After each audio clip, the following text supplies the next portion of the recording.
मेघालय में भारतीय जनता पार्टी को रैली नहीं करने दिया जा रहा है तो नागालैंड के ईसाई एकजुट हो गए हैं। नरेंद्र मोदी के खिलाफ खुलेआम जंग का आह्वान कर दिया है और भारतीय जनता पार्टी की मुश्किलें बढ़ती हुई दिखाई दे रही है। अमित शाह, जिसे टीवी वाले राजनीतिक चाणक्य कहते हैं, उनके भी समझ में नहीं आ रहा है अब क्या किया जाए। नमस्कार, मेरा नाम है नवीन कुमार नंदन और आप देख रहे हैं नेशनल दस्तक। सोचिए, भारतीय जनता पार्टी किस तरीके से दावा करती है पूरी दुनिया की सबसे बड़ी पार्टी है। टीवी वाले कहते हैं नरेंद्र मोदी जी तो विश्व नेता हैं, और वहीं कुछ एंकर और एंकराएं ऐसी हैं जो कहती हैं कि मोदी जी आप कौन सी टॉनिक पीते हैं, आप थकते क्यों नहीं हैं। नरेंद्र मोदी को विश्व नेता बताया जा रहा है, लेकिन सच्चाई यही है कि अपने ही देश में नरेंद्र मोदी को रैली नहीं करने दी जा रही है और अपने ही देश में नरेंद्र मोदी की मुश्किलें लगातार बढ़ती हुई दिखाई दे रही है। नरेंद्र मोदी तो मंचों से हिंदू मुस्लिम सिख ईसाई की बात तो करते हैं, लेकिन साहब सच्चाई यही है कि हमारे देश में जितने भी अल्पसंख्यक हैं वे लोग अब मोदी के खिलाफ एकजुट हो रहे हैं और कह रहे हैं कि भारतीय जनता पार्टी की सरकार में अल्पसंख्यक बिल्कुल भी सुरक्षित नहीं है। हमने आपको 2 दिन पहले तस्वीर दिखाई थी, खबर दिखाई थी किस तरीके से दिल्ली के जंतर मंतर पर ईसाइयों के द्वारा आंदोलन किया गया। ईसाइयों ने कई तरह के आरोप केंद्र सरकार पर लगाए, उत्तर प्रदेश के मुख्यमंत्री योगी आदित्यनाथ पर लगाए। लगातार इन लोगों को टारगेट किया जा रहा है। लेकिन साहब, जो खबर सामने निकल के आई है, एक खबर आई है नागालैंड से।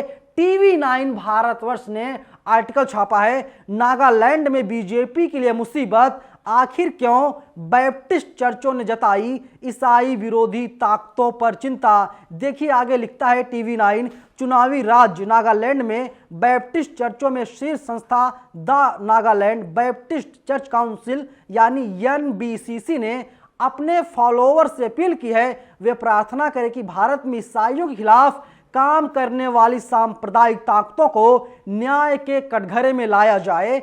NBCC ने राज्य भर में इससे संबंध सभी 1708 चर्चों के साथ यह संदेश साझा किया है। आप सोचिए, मेघालय में नागालैंड में विधानसभा चुनाव होना है और जो नागालैंड और मेघालय है, माना जाता है कि सबसे ज़्यादा यहाँ पर ईसाई धर्म के लोग रहते हैं। लेकिन जिस तरीके से अल्पसंख्यकों पर अत्याचार किया जा रहा है और अब अल्पसंख्यक समाज एकजुट हो रहा है।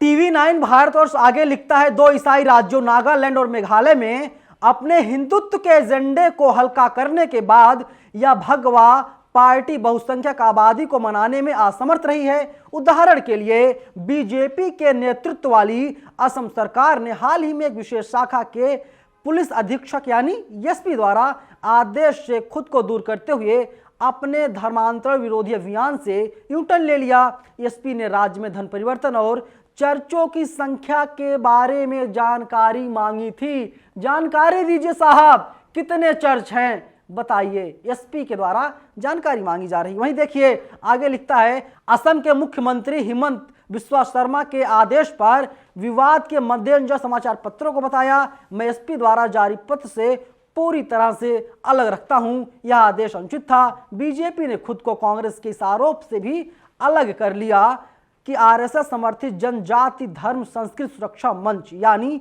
JDSSM उत्तर पूर्व में आदिवासी ईसाइयों को ST सूची से हटाने की मांग कर रहा है। केंद्रीय अल्पसंख्यक मामलों के राज्य मंत्री जॉन बार्ला ने कहा कि बीजेपी को किसी ऐसे संगठन के बारे में कोई जानकारी नहीं है और न ही इससे कोई लेना देना है। नागालैंड के उप मुख्यमंत्री पैटन ने कहा कि देश भर में ईसाइयों को परेशान करने का कोई सवाल ही नहीं है। यह विपक्षी दलों द्वारा फैलाया गया दुष्प्रचार और अफवाह है।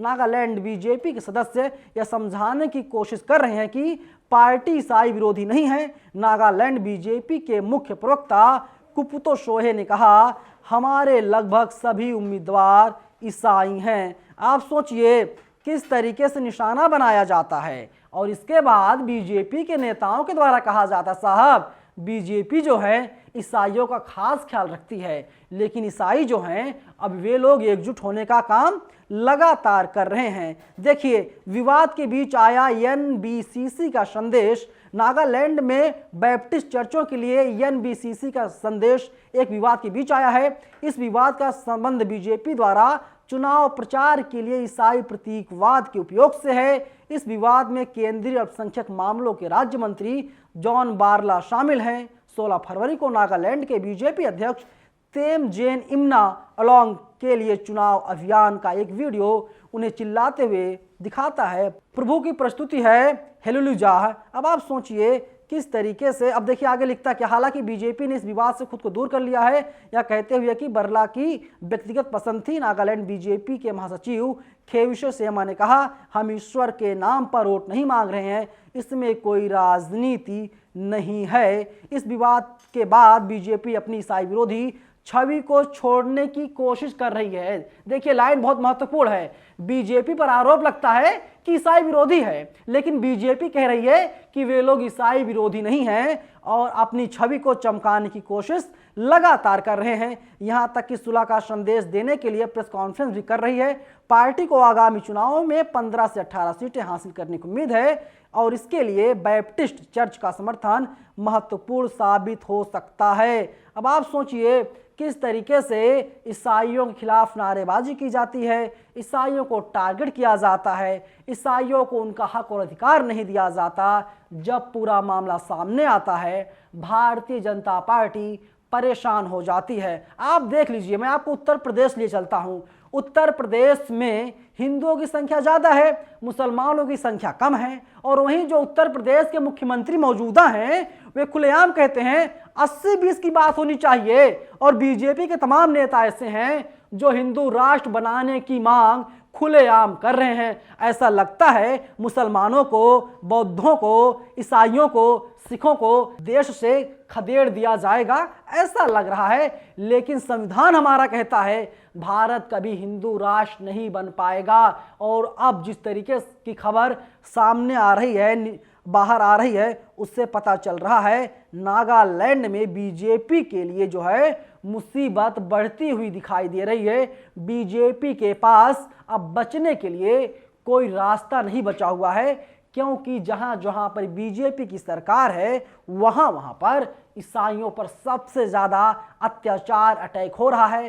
पादरियों यानी फादर पर आरोप लगाया जाता है कि ये लोग पैसे दे करके बहुजनों को, हिंदुओं को ये लोग ईसाई बना रहे हैं। तो सवाल यही उठता है, अगर हिंदुओं को पैसे दे करके ईसाई बनाया जा रहा है तो साहब पूरे भारत में सबसे ज़्यादा जनसंख्या हिंदुओं की है, तो आप भी पैसे दे करके ईसाइयों को हिंदू क्यों नहीं बना लेते? आप मुसलमानों को पैसे दे करके हिंदू क्यों नहीं बना लेते? ये बड़ा सवाल है। जब हम इसका जवाब खोजने की कोशिश करते हैं तो इसका जवाब कोई नहीं देता, मानो सबको साफ सूंघ जाता हो।